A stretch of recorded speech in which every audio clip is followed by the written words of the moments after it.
Dude, doesn't it feel like this is like the fifth game in a row Tim Banks has been out schemed and out coached? Like it's just Yeah. it's gotten to the point, man, where we are gonna have this conversation because I've been a defender.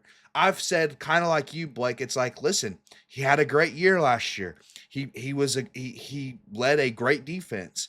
But that's running dry. Like that's running dry to this point, especially considering the players we lost, which I think we were looking at the wrong players that we lost. We were looking at the NFL talent, Blake. I think it's more so the role players that we lost. The Will Brooks, right? We love Will Yeah. Brooks, by the way. We gave him a lot of credit. Casey Clausen, man of the year, for whatever reason. But also the defensive lineman, Omari Thomas, Elijah Simmons. These are three players, Blake, that I think we lost last year that we understated it. We just did. We lost both of our starting safeties from last year. Okay, and our linebacking group has been thin for a while. It's why I believe if again, and I've said this a lot, but any new listeners that are listening, go look at the defensive guys we're bringing in the next class. A lot of linebackers and a lot of safeties.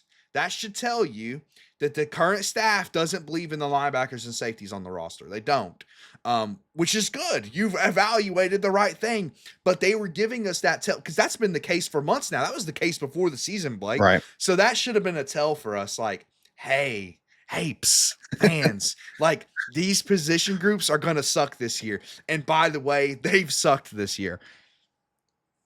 Exactly. Yeah. And but then again, it still begs the question, right? Like, first of all, should did the coaches do their due diligence, especially the defensive coaches, if we were going to be in that position, right? Did we need to hit the transfer portal before now, Yeah. and before we bring these recruits in, if we knew this was going to be a problem? So there's that piece. But then, Austin, I think you made a great point in terms of Tim Banks just getting out coached, and that's what confuses me because he seemed to be able to have a fantastic game plan last year. And it's like, is it solely because the offense is cooking now and all of a sudden, like, and so that changes other teams' plans, offensive plans against us. You talk a lot about how they have to rely on the pass, once we kind of, build up that lead or whatever. So suddenly teams, revert to the air attack very quickly. But to me, it's like, okay, well, Tim Banks should be prepared for that. He should be prepared to handle that state of affairs if he knows that's possible with this offense.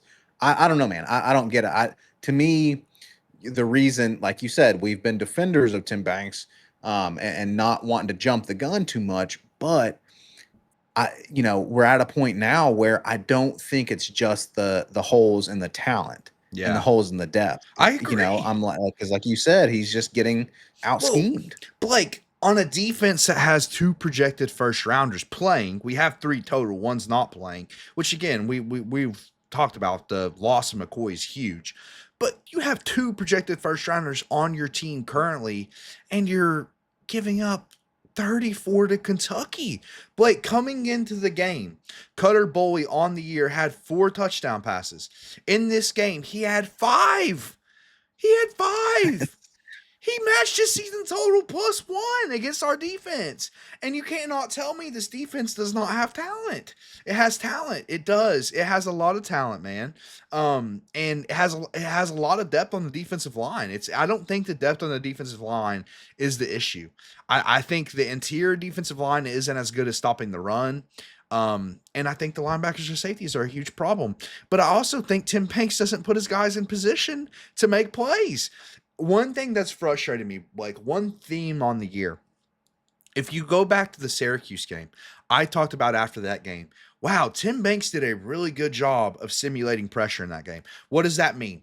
That means sending more than 4 players. That's the simplest way I can put it. Usually, typically, you want to win a pass rush with 4 players, but you can't always do that. You can't always win with 4 because that's a mismatch. They have 5 offensive linemen, you're sending 4. Well, with the simulated pressure, sending a linebacker, sending a safety, sending a corner slot blitz or whatever, that's a way you can simulate pressure. That has worked from when I see it. That has worked phenomenally for Tennessee this year. Tim Banks dials it up at good times. The problem is, and he did that in the Syracuse game pretty regularly. The problem is, since that Syracuse game, it's pretty much been non-existent. It's been non-existent. And what happens? He did it twice in this game, from what I can remember, Blake. And that those numbers might be off. Don't fact check me, right? That's a weird thing to do. Okay. I believe what I noticed was twice. I noticed it happened twice. One resulted in a pick six, and the other resulted in a pressure incompletion for Cutter Boley. Do it more. And the frustrating part was, Blake, and this is what I'm talking about, him getting out schemed and out coach. Against Alabama, he did it none. There was nothing. Yeah. It was, you're relying on your guys up front who have been good, in all fairness, but you're relying on those four guys to get pressure and cause havoc on the quarterback.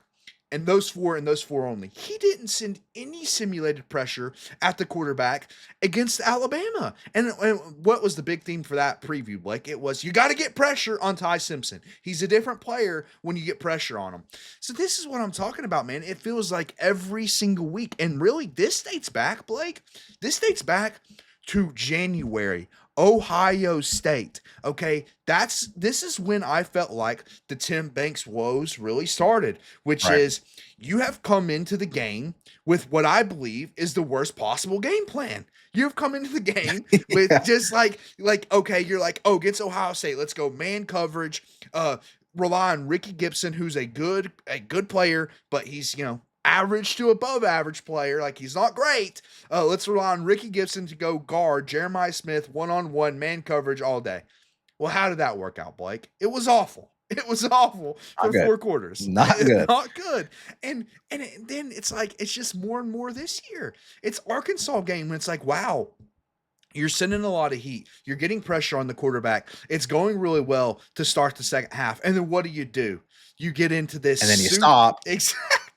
And then they come back. Exactly. You get in this super soft coverage. You act like you're up by 50 points. No, it turns out you're playing Taylor Green in Arkansas, who have had a really good offense all year, and you're not up by 50. You're up by 14. And all of a sudden, 14 is 7, and all of a sudden, or 3. Basically, at the end of the game, all of a sudden, 14 became 3 at the very end of the game, in that Arkansas game. So it's incredibly frustrating, man, because it's just like, it feels like no matter what he does, the offensive coach is ahead of him.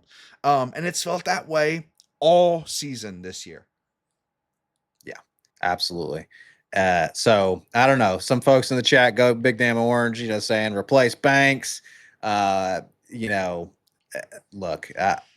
like Austin and I said, we're right there, but we'll see how the rest of the season plays out. Exactly. I don't think it'd be smart at all to do it mid-season. Agreed. Obviously. But let's see how the season plays out. And look, if he costs us the playoffs, then you're gonna have to have a tough conversation.